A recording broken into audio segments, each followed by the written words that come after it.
Saudaraku yang dikasihi Tuhan, saya sampaikan shalom. Selamat berjumpa kembali dalam kasih Tuhan kita Yesus Kristus. Bagaimana kabarnya hari ini, saudara? Ya, saya percaya bahwa kita semua dalam lindungan penyertaan daripada kasih Tuhan kita Yesus Kristus. Dan meskipun kita tidak bertemu secara raga, tapi saya pribadi percaya bahwa hati dan jiwa kita menyatu dalam kasih Tuhan kita Yesus Kristus.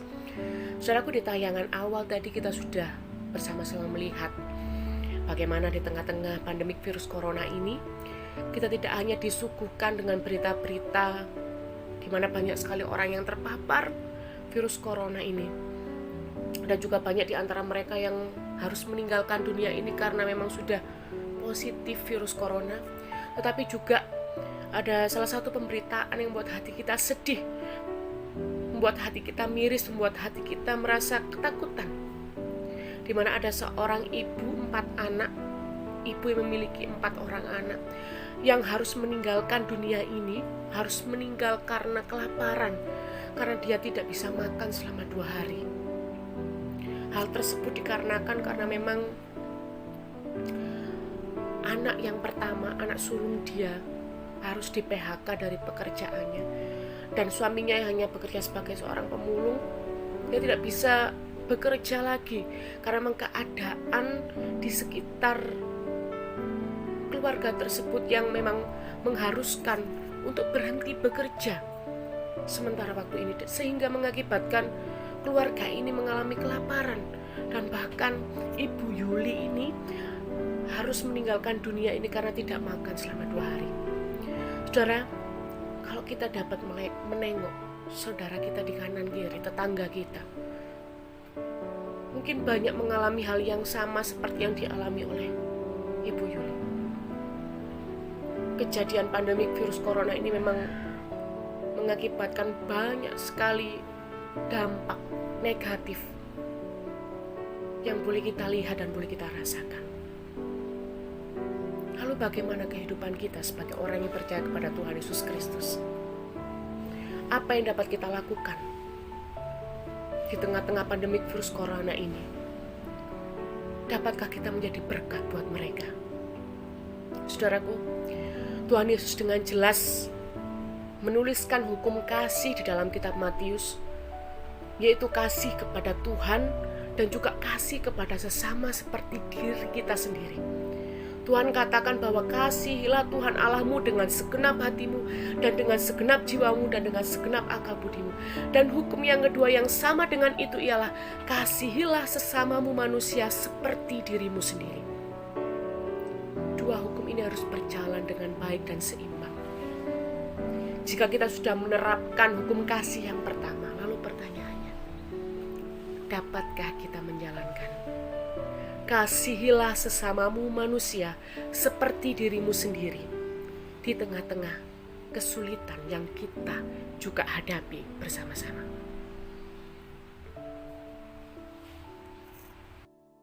Dan saudaraku, tema yang boleh saya sampaikan pada petang hari ini adalah dapatkah kita mengasihi sesama kita seperti kita mengasihi diri kita sendiri. Mari kita berkaca di dalam Alkitab kita, di mana kita akan mencontoh cara hidup jemaat mula-mula yang ditulis dalam kitab Kisah Para Rasul, di mana jemaat mula-mula memberikan contoh yang luar biasa dalam kehidupan kita, apalagi dalam menghadapi pandemik virus corona ini, bagaimana kita dapat menjadi berkat buat orang lain, dapat menjadi berkat buat sesama kita. Mari saudaraku, kita akan membaca dalam Kisah Para Rasul pasal yang keempat, ayat yang ke-32 sampai 35. Saya akan bacakan untuk saudara cara hidup jemaat.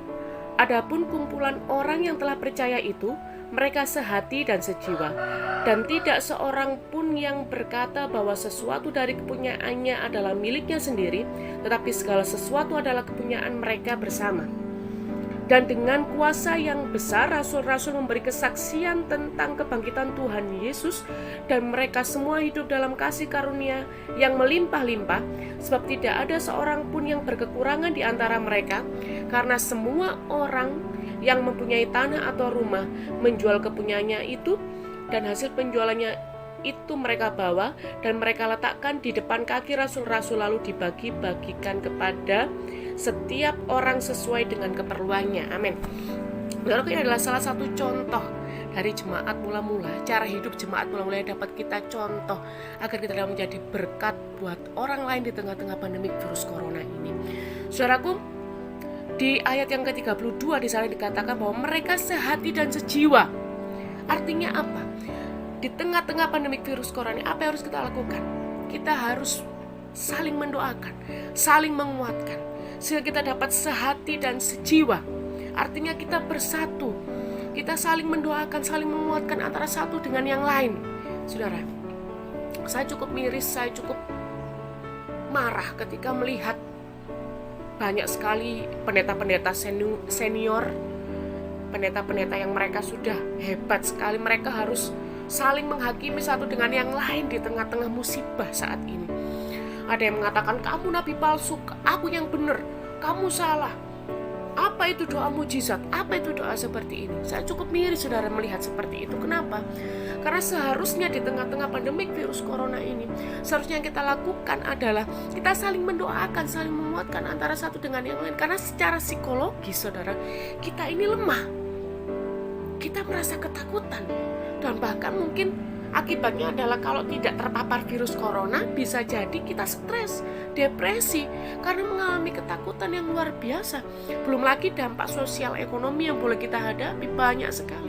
Maka dari itu, kita harus meniru jemaat mula-mula, sehati sejiwa, saling menguatkan satu dengan yang lain, bukan saling menghakimi, saling menyalahkan, saling merasa bahwa aku yang paling pintar, kamu tidak seperti itu saudara.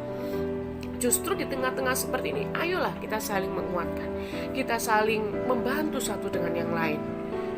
Ya, mari kita lakukan itu, agar satu tujuan, nama Tuhan kita semakin dipermuliakan, saudara.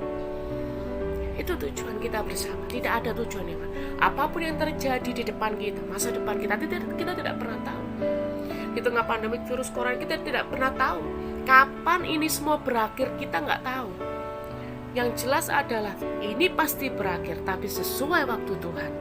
Kita tidak bisa memaksa Tuhan harus berakhir tanggal sekian, bulan sekian. No, Tuhan gak bisa kita atur, tapi Tuhan yang mengatur hidup kita. Dan percayalah bahwa Tuhan itu menyelesaikan segala sesuatunya tidak terlalu cepat dan juga tidak terlalu lambat. Semua tepat pada waktunya. Segala sesuatu tepat pada waktunya dan tidak pernah terlalu cepat atau terlalu lambat. Harus kita lakukan sekarang adalah berdoa, minta kekuatan dari Tuhan, dan Tuhan pasti akan menguatkan kita. Apapun yang terjadi di depan kita tidak pernah tahu. Yang jelas Tuhan akan senantiasa menguatkan kita, asal kita minta kekuatan dari Tuhan. Saudara, cara hidup jemaat mula-mula itu tidak serta-merta mereka melakukan seperti itu, tapi karena mereka dipenuhi dengan Roh Kudus. Karena di ayat sebelumnya, di pasal sebelumnya, itu mereka mengalami kepenuhan Roh Kudus secara luar biasa. Begitu pula kita tidak akan bisa kuat, tidak akan bisa menghadapi semua ini dengan baik, dengan benar kalau tidak ada Roh Kudus dalam hidup kita. Tidak ada Roh Kudus dalam hidup kita. Makanya kita harus senantiasa berdoa dan saling mendoakan agar kita semua dapat melewati pandemik ini dengan baik. Dengan tanpa mencela siapapun, tanpa menghina siapapun, tanpa menyalahkan Tuhan. Itu yang harus kita lakukan. Dan ayat-ayat selanjutnya mengatakan bahwa kita dapat menjadikan ini suatu teladan buat kita adalah mereka membagikan apa yang mereka miliki. Dan bahkan ketika mereka habis menjual tanah atau suatu hal miliknya, harta miliknya, mereka tidak memakai untuk dirinya sendiri, tapi diserahkan kepada para rasul untuk dibagi-bagikan kepada jemaat yang lain yang kekurangan. Itu yang terjadi pada jemaat mula-mula. Ya. Jadi mereka merasa bahwa aku paling kaya sendiri, tidak seperti itu. Tapi justru mereka menjual hasil miliknya, harta miliknya, lalu dibagi-bagikan kepada jemaat yang lain. Suatu ketulusan hati yang luar biasa yang dapat kita contoh dari mereka. Kalau kita mungkin dalam pikiran kita sering merasa, aduh eman aku mau membaginya dengan si A, eman hartaku harus aku kasihkan ke si B. Mungkin kita punya pikiran seperti itu. Mari kita buang hal-hal seperti itu, saudara. Kita meniru ketulusan daripada jemaat mula-mula, di mana Tidak ada yang paling kaya di antara mereka, atau bahkan tidak ada yang kekurangan di antara mereka, karena mereka semua sama rata. Karena ketika ada yang kekurangan, yang merasa lebih membantu, itu yang terjadi. Dapatkah kita seperti mereka? Di tengah-tengah kejadian yang luar biasa, mari kita tengok saudara kanan kiri kita. Saya yakin di tengah-tengah kita banyak orang yang kekurangan. Tapi dapatkah hati kita tergerak untuk boleh melayani mereka, untuk boleh berbagi sedikit dari apa yang kita punya? Saudara, beberapa hari ini di Bukit sudah berjalan, di mana di depan gereja ada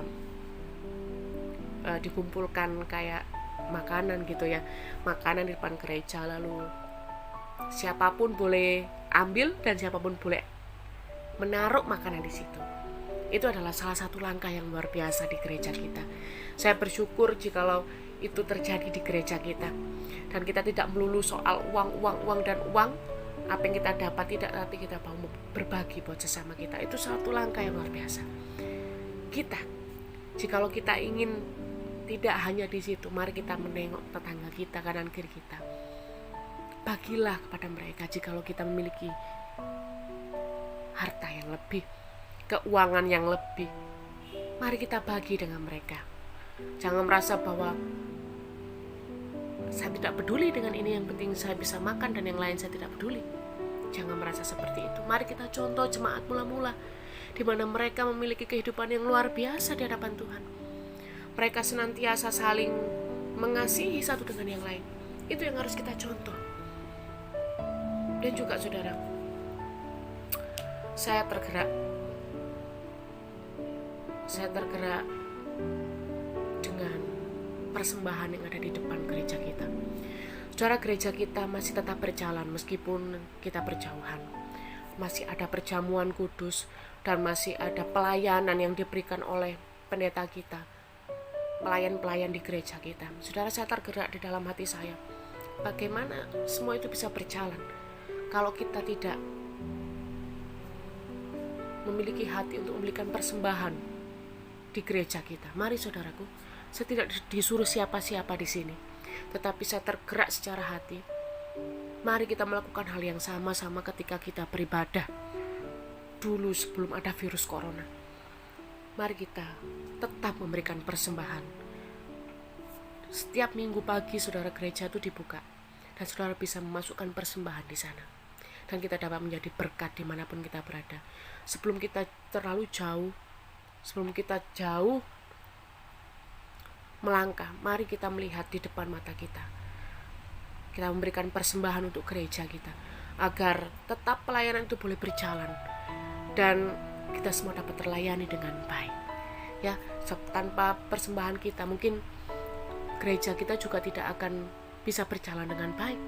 Mari saudara, kita tergerak untuk boleh saling memberi, boleh saling mengasihi, boleh tergerak untuk boleh memiliki hati yang tulus sama seperti jemaat mula-mula, di mana kita dapat berbagi dengan sesama kita, dapat menjalankan kewajiban kita untuk dapat memberikan persembahan, tetap melayani Tuhan dimanapun kita berada, dan kita dapat mengasihi sesama kita seperti diri kita sendiri. Karena saya yakin saudara tidak mau kelaparan, maka itu jangan tega melihat orang lain juga kelaparan. Saya yakin saudara tidak mau kekurangan, maka dari itu jangan sampai kita tega melihat orang-orang di luar sana kelaparan dan kekurangan.